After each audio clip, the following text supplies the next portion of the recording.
ఓం శాంతి. చాలా మంది ఏమంటారనంటే 4 గంటలకు లేవడం చాలా కష్టం.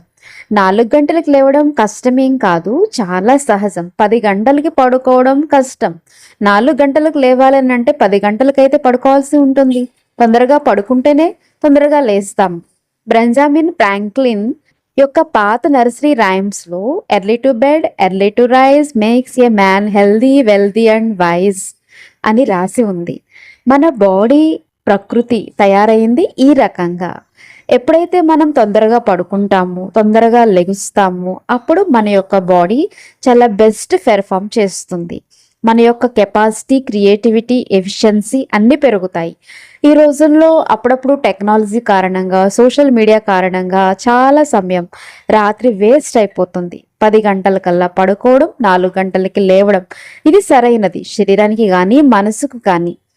ఒకసారి ఈ రకంగా ఎక్స్పెరిమెంట్ చేసి చూడండి. కొందరు ఇలా కూడా అడుగుతారు, మెడిటేషన్ చేసి నిద్రపోవచ్చా? అసలు చెప్పాలి అంటే మీరు మెడిటేషన్ చేసిన తర్వాత ఎంత శక్తి నిండిపోతుందనంటే అప్పుడు దానిని సరైన దిశలో పెట్టాలి. ఆ తర్వాత చదువుకోవచ్చు, లేక ఎక్సర్సైజ్ చేయొచ్చు, లేకపోతే ఇంపార్టెంట్ డెసిషన్స్ ఏవైతే ఉంటాయో తీసుకోవచ్చు అని అంటే తీసుకోండి.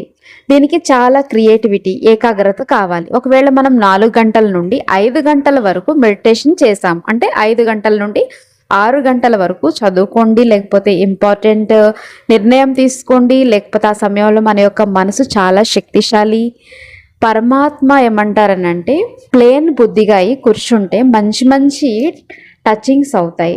నిజానికి రోజు మొత్తంలో కన్ఫ్యూజన్ ఉన్నాయి కూడా ఆ సమయంలో మీకు జవాబు లభిస్తుంది. సైలెన్స్ యొక్క సమయం.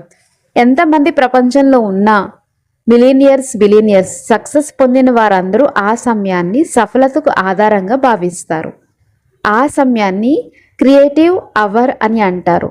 అమృత వేళ తర్వాత పడుకోకుండా మనం కొత్తదానికి కొత్త దిశను చూపించినట్లయితే చాలా మంచిగా ఉంటుంది. నేను అనుకుంటున్నాను ఆ శక్తిశాలి సమయంలో ఎక్స్పెరిమెంట్ చేయాలని అనుకుంటున్నాను. ఒక వారం కోసం, ఒక నెల రోజుల కోసం, లేక ఒక రోజు కోసమైనా ట్రై చేసి చూడండి. మీకు చాలా సుందరమైన అనుభవం అవుతుంది. అలాంటి అనుభవం రోజు మొత్తంలో ఎప్పుడూ కాదు, మన కంట్రోల్లో ఉన్నటువంటి అనుభవం అవుతుంది. ఈ సమయంతో పాటు తప్పకుండా ఎక్స్పెరిమెంట్ కూడా చేయండి.